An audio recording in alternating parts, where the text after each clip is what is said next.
Kakwentuhan, magandang hapon sa inyo. Nandito tayo ngayon sa Bristol, Caloocan City at papasinaan natin ang bagong motor ng Zontes.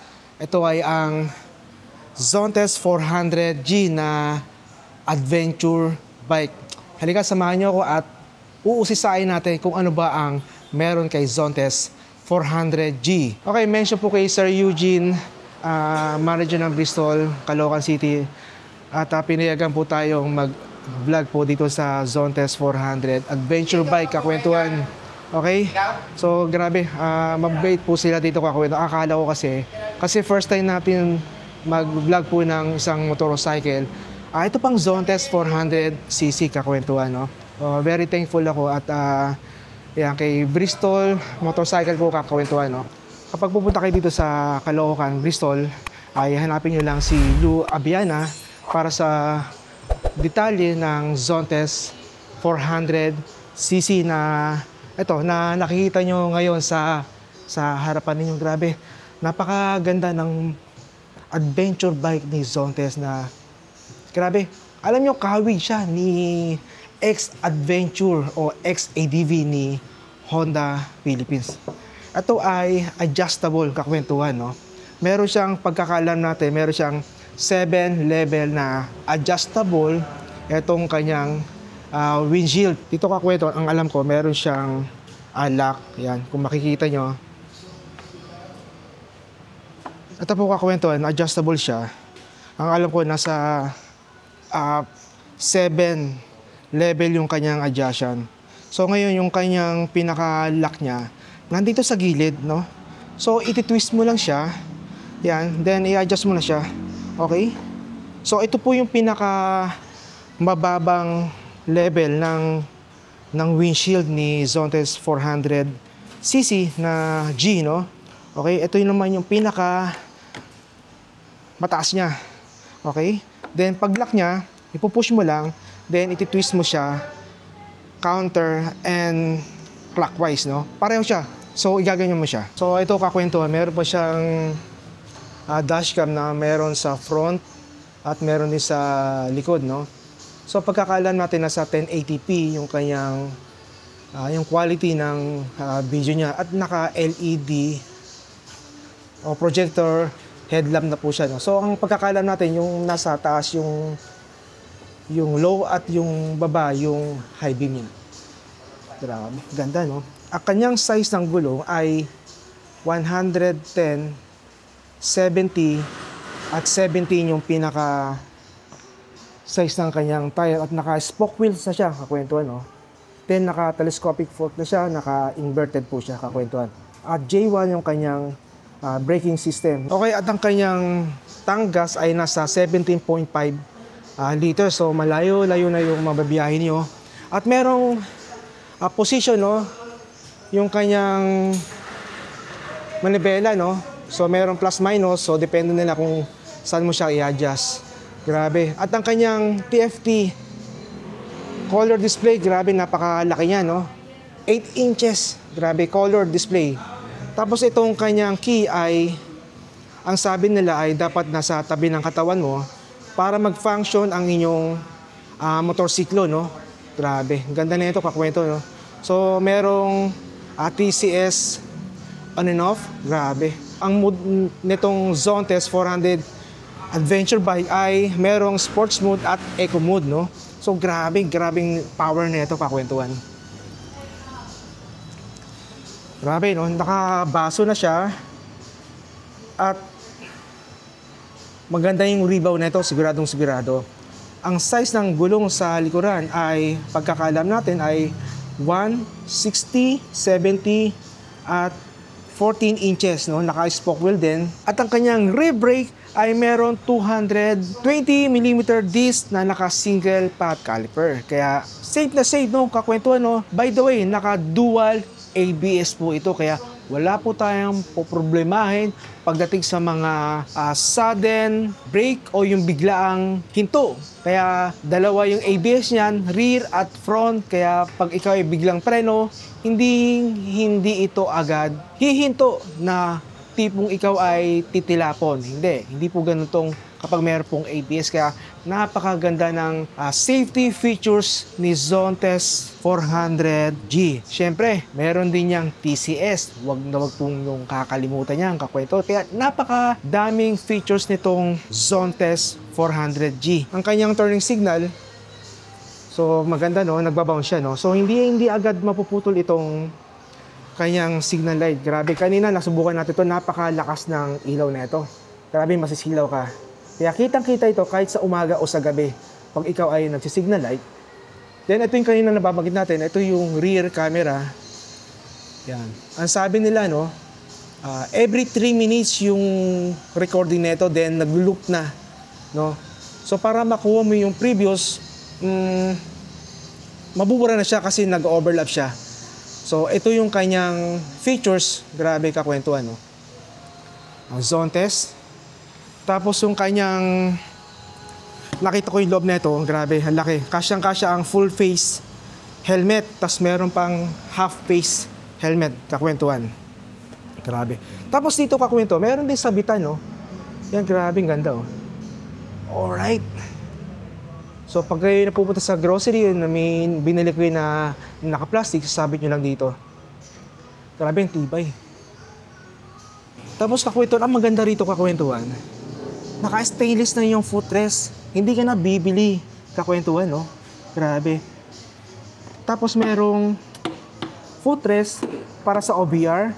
Ito ay para sa'yo din ito kakwento sa driver. Kasi ang mangyayari dyan, kapag ikaw ay magmamaneho, pwede kang tumayo dito, kakwentuhan, no?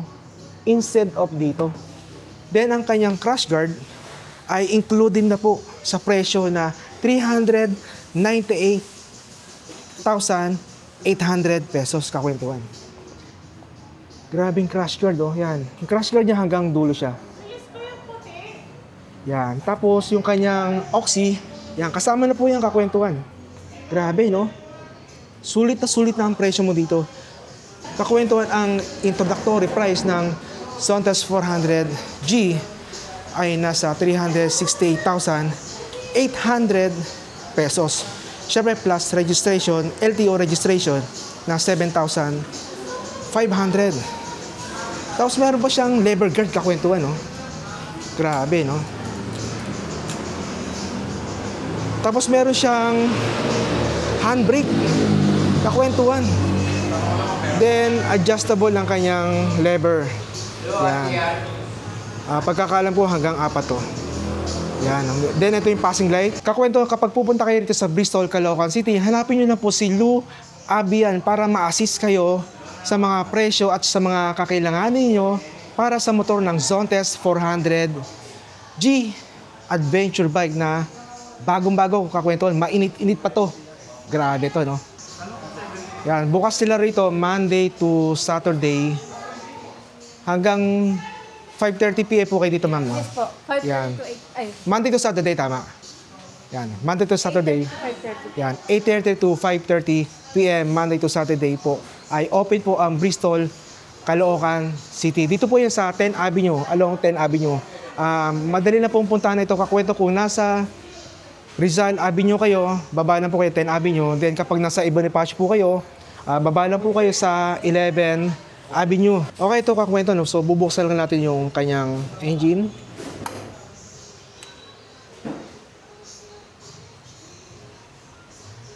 Wow! Grabe. Display pa lang. Kala mo tablet. Yan, grabe kakwentuhan, no? Makikita rito, yan. Ito yung ABS niya. Then, ito yung kilometer at ito yung kanyang RPM, no? So, makikita rin dito yung kanyang gas level at yung temperature, kakwento. Then, nasa taas yung time. Then, maintenance. So, naka-indicate na rin po dito. Makikita nyo rito, kakwento, naka-ABS na rin po. At ang kanyang battery ay 12.5 volt, kakwentuhan. Grabe. Tapos, ang maganda rito, kakwentuhan, yan, makikita nyo yung kanyang LED light dito sa likuran. Napaka-linaw na yan, kakwentuhan, no? Sobrang linaw niyan. Then, pupuntahan natin yung harapan, kakwentuhan. Yan. Grabe, naka-DRL na po siya, kakwentuhan. Grabe, ganyan kaganda ang DRL Zontes 400 adventure bike.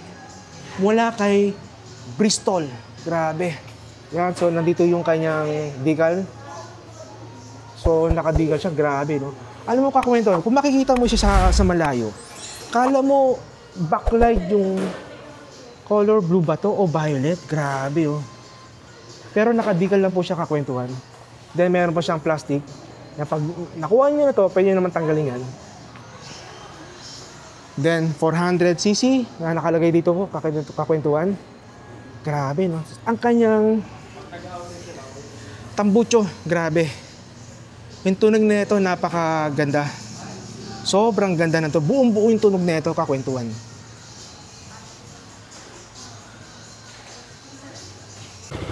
Yan, ito kakwentuhan, yung kanyang sound ng muffler. Grabe, buong-buo yan.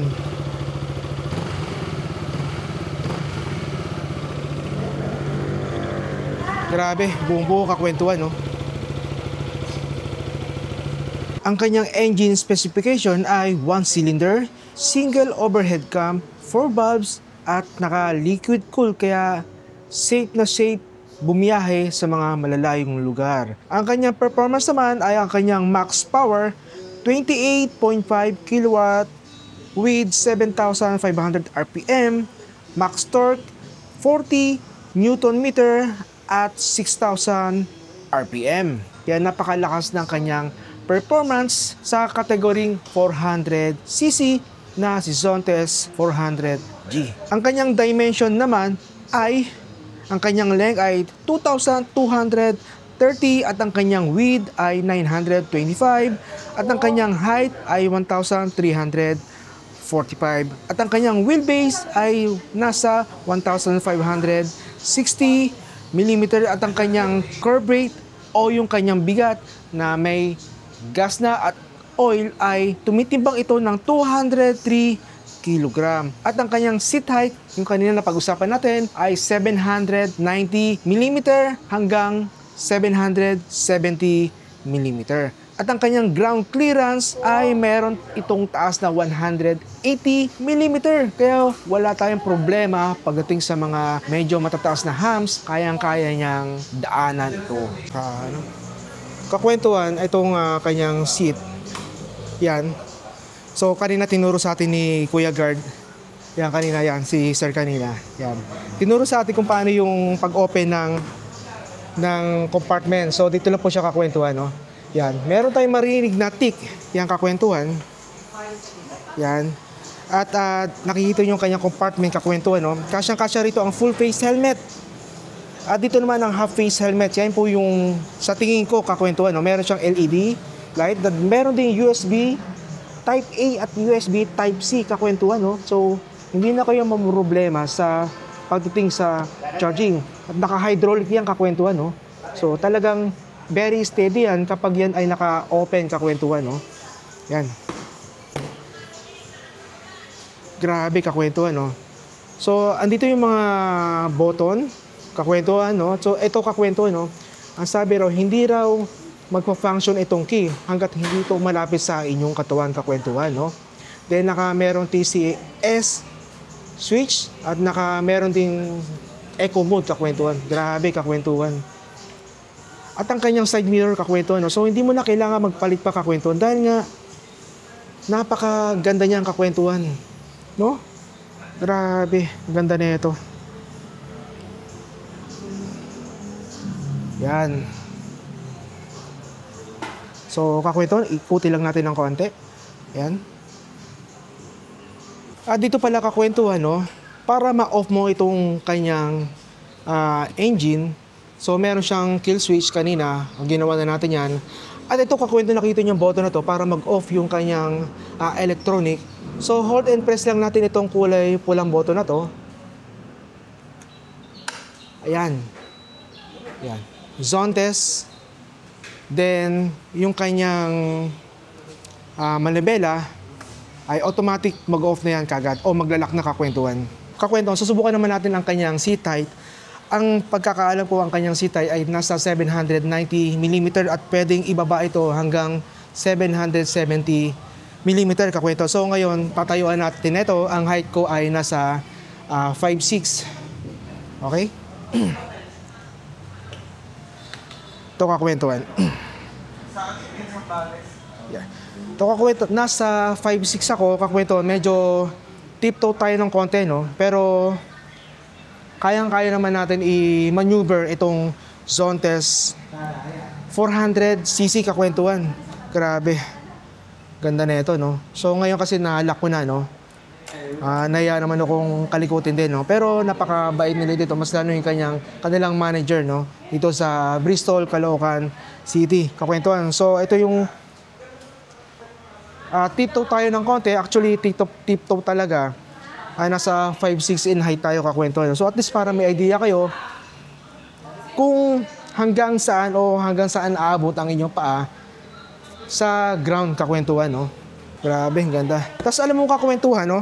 Hindi nyo kailangang mag-upgrade ng upholstery bisa na itong upuan na to kasi maganda na kakwentuhan, no? Napakalambot, mas lalo sa OBR at meron pang para sa likod ninyo, no? Yung backrest nyo kakwentuhan, no? So naka-plastic siya dito at sa taas. Grabe. Tsaka napakalaki ng ng upuan para sa OBR kakwentuhan, no? Yan, ito maganda rito kakwentuhan. Meron siyang sabitan ng mga plastics kakwentuhan. Okay? Yan, ulit kakwentuhan. Dito sa Bristol, Caloocan, hanapin nyo lang po si Lou Abiena para sa inyong mga katanungan at inquiry, no? Dito sa Bristol, Caloocan. Yung kanyang number ay i-flash ko na lang sa screen. Personal number at yung kanyang Viber kakwentuhan. Okay. Actually, kakwentuhan, naghahanap ako ng first bike ko, no? So, naghahanap ako. Actually, may mga tinignan ako dito. Yung Fortress 400. Yung naked bike ng QJ Motor na SRK 550. At ngayon naman, itong mainit kakwentuhan, pinag-uusapan ang Zontes 400cc kakwentuhan, no? Legal expressway na po ito kakwentuhan. Ang kanyang signal light kakwentuhan, no? So hindi agad-agad ito mapuputol kasi nga grabe, oh, ang lambot na ito, oh. Pag nasagi yan, hindi kagad yan mapuputol. Yan, kasi parang siyang may spring kakwentuhan, ang napakalambot niya kakwentuhan. Kakwentuhan, hanggang dito lang po muna tayo at magpapaalam muna tayo panamantala. Nga, kung may mga questions kayo ay hanapin nyo lang po si Lou Abiena para sa presyo o specification. Actually, nabagit naman na natin kanina sa video na ito, no? Para sa mga detalye pa na itong Zontes 400 tulad ng ORCR, plate at sa payment, yan, hanapin nyo lang po si Lou Abiena para ma-assist kayo ng proper, no? Sa mga may tanong, so comment lang po kayo sa baba po at sasagutin natin yan sa abot ng ating makakaya kakwentuhan. Thank you very much at kakwento, makikisuyo lang po tayo. Sa mga hindi pa nakakapag-subscribe sa ating channel, please subscribe to my channel, si Pepe at ang kwento.